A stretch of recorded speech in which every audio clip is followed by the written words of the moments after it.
Alright, hindi ko alam kung gumagana yung mic natin, pero try natin i-document lang, no? So more on music video on the thing na to. Ayun. At end cap will be implemented na, no, sa 26 yata. Alam mo, 22. Ayun. So simula nun, pwede na po kayong mahuli nang walang nakikitang enforcer. Ang makakapagbantay sa inyo ay mga camera.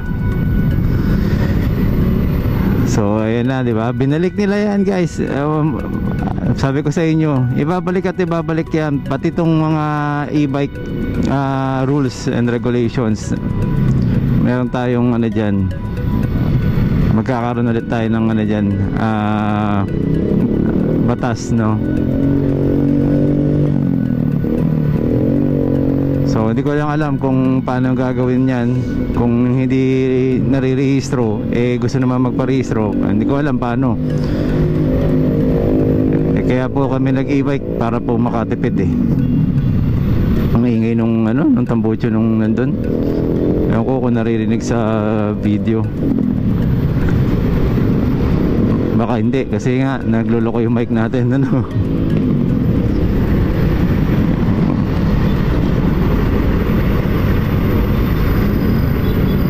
Alam ko na, pwede pala dun kay kay Jason.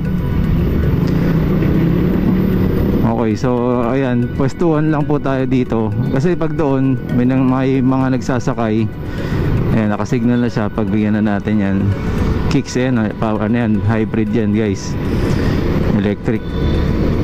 Ayun, sa nabanggit ko nung nakaraan about electric cars, medyo nag-training kami about sa underwriting nun, no? Kaya medyo pag napakinggan nyo, ewan ko kung okay pa sa inyo mag-electric. Pero parang pagdating ng panahon talaga, yun na talaga siya. Ang ang advantage nun sa buong mundo, ang mangyayari parang disposable nga yung sasakyan. Laging bago yung mga makikita mo sa sasakyan. Laging bagong hindi ni-repair lang na ni-repair. So I don't know kung magiging safety siya. Kasi pagka ni-repair mo na-repair, di ba, tumatagal nga ng 15 to 25 years nga yung mga sasakyan. More than. Yung sasakyan ko nga po 23 years old alive and kicking, ang lamig ng aircon, di ba? Modesty aside, alaga lang po talaga. Pero parang pagka in-implement nila yung mga modernization, ayan, talagang dun po patungo lahat. Maganda rin naman sa kabilang banda.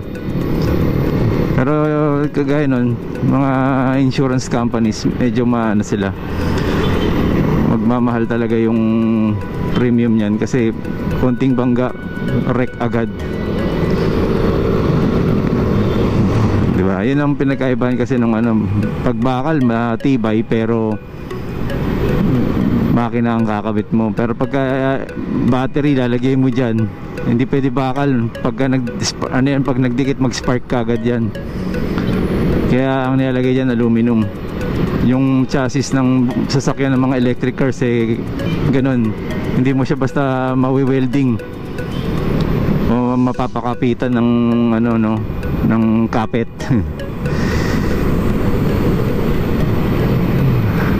Grabe, iba init ngayon. Nahahapo ako or kulang ako sa jogging.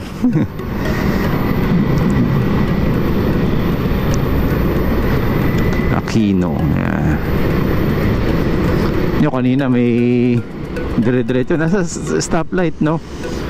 Doon sa stoplight kasi na yun, pag nandun ako sa side na yun, naman talaga pwede kang kumanan, pero with precautions, no? Nakalagay doon turn right anytime with precautions, di ba? Yun, dire-diretso, walang tingin-tingin. Kami pa nag-adjust, no? Napakalupit talaga ng mga di marunong sumunod. ayun lang muna siguro guys. Eto, tamang chill lang tayo sa driving ngayon dito sa ano, dahil ang daming motor, oh. So tamang ano lang tayo, pila-pila sa traffic, relax, kasi hindi naman tayo naubusan ng gasolina. Yung baterya natin hindi kumukonsumo hanggat hindi naman na ano, napiga, no. Yung pinakamagandang ano dyan, katipiran sa atin. Isipin nyo dati 100 ako halos araw-araw. Ang ginagawa ko, pinu-full tank ko 400, 300. Mga 2 kalahati lang yun. So ibig sabihin naglalabas ka ng pera ng every week, compare sa parang 2 weeks mo lang yun nagasto sa buong buwan. Sabihin nyo na pong 1,000 na dagdag sa ano, sabihin na natin pinakamadali 1,000 versus sa pinapagasolina ninyo. Pinapagasolina ninyo tapos mag-change oil pa kayo every 1,000. Hindi magastos, di ba? Sabi ko sa inyo, ang laking tipid po nitong e-bike.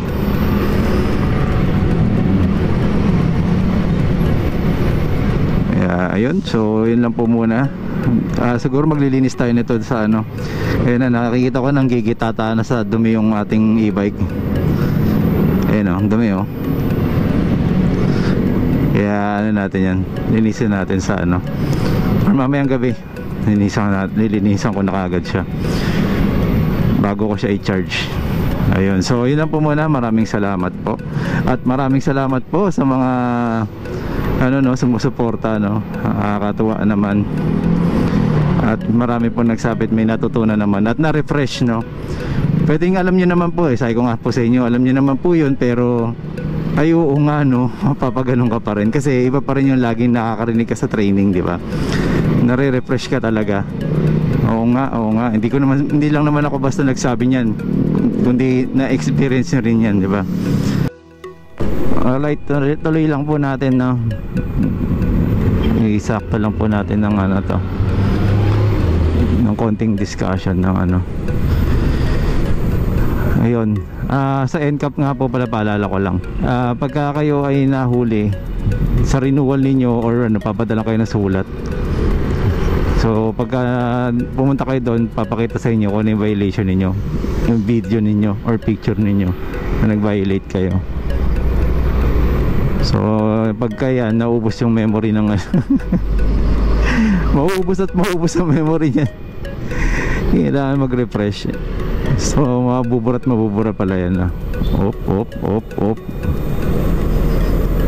Ayun, wow. Wala siyang ano no, ayun. Ano ba yan? Pandesal. Galing no, kaya negosyo.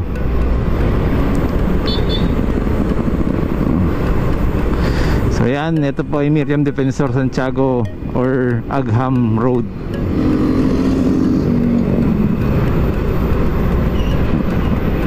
Ngayon, nakaparada ng gano'n no. Hindi naman pa siya sa linya. So yun yung mga dapat ulit kukulit ng ano, para hindi nababawasan yung ano no, yung mga obstruction. So yan, tamang chill lang. Kita nyo naman, pagka gusto nyong tumulin, medyo close nyo lang tong ano nyo, tago kayo sa hangin. Ganun lang po no. Kung tingin nyo po walang dagdag, ay bahala po kayo. Ganyan po kami sa ano, yung mga percentage na maliliit na yan, malaki pong tulong yan para po mag ano, go with the flow. So lahat sila nakasilong doon no. O pang ano yun no, pang final destination no. May lilo na. So yun, dinagdag ko lang po ito para po makita ninyo yung daan kung saan po mo posisyon na pumipwesto. Although wala masyadong ano no, kasi maluwag yung kalsada, pwede talaga gumit kayo guys. Basta nakikita nyo yung side mirror ninyo, malayo yung mga sasakyan. Pero hanggat maaari, pag nakikita nyo dumadaan, matulin na po yung highway, eh doon po kayo sa gilid. Kasi anytime mabilis lang po yan, nandyan na kagad sa likod ninyo. Kaya ingat-ingat lang po kayo, lalo na may mga driver na hindi maiwasan na walang konsiderasyon. Sabi niya, e-bike ka, tumabi ka dyan, ba't ka nasa gitna, di ba? So yun yung ano, iniiwasan natin yung makaabala sa ibang kapwa nating rider or driver. Tayo. Ay, umabot ka, konti pa. Yan, ingat lang din kayo sa mga pagsingit na ganun, kasi minsan may tali pumapasok dito. MMD, ayun o, mayroon naka e-bike dun, no? Tingnan nyo, tama yung ginagawa niya kasi mas maliit yung e-bike niya eh. Doon siya sa may bicycle lane. Bike lane, no? Ayan, eh dahil may kumakanan dyan, tama yan, bubuka siya dito. So babalik po ulit siya dyan. Ayan, medyo nag-aalalay siya. Ayan, tama.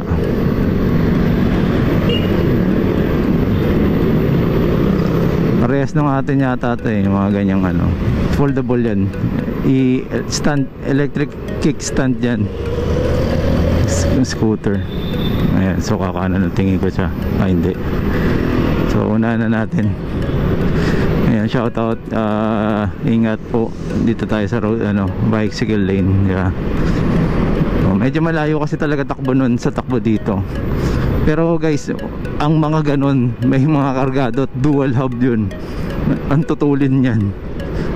Yalangin nga lang yung control, yung handling niya mahirap, baka mamaya may konting lubak ba to, pwedeng umendo. So yun lang, shinare ko lang po. Maraming salamat po. Hi guys, and shout out to Marvin Motovlog. Ayan, kung gusto nyo makakita ng mga adventure rides, follow nyo na siya. Of course sir, ride safe and nice meeting you here, and God bless you. Thank you, thank you. Hello, Boss Marvin Chua. Guys, support Boss Marvin Chua, motovlogger, okay? Ingat po kayo lagi, megos yun yan. Good content, guys. Thank you.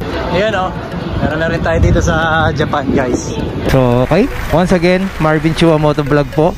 Maraming salamat po. Salamat din po sa mga nag-subscribe. Subscribe, okay. Bulol pa, no?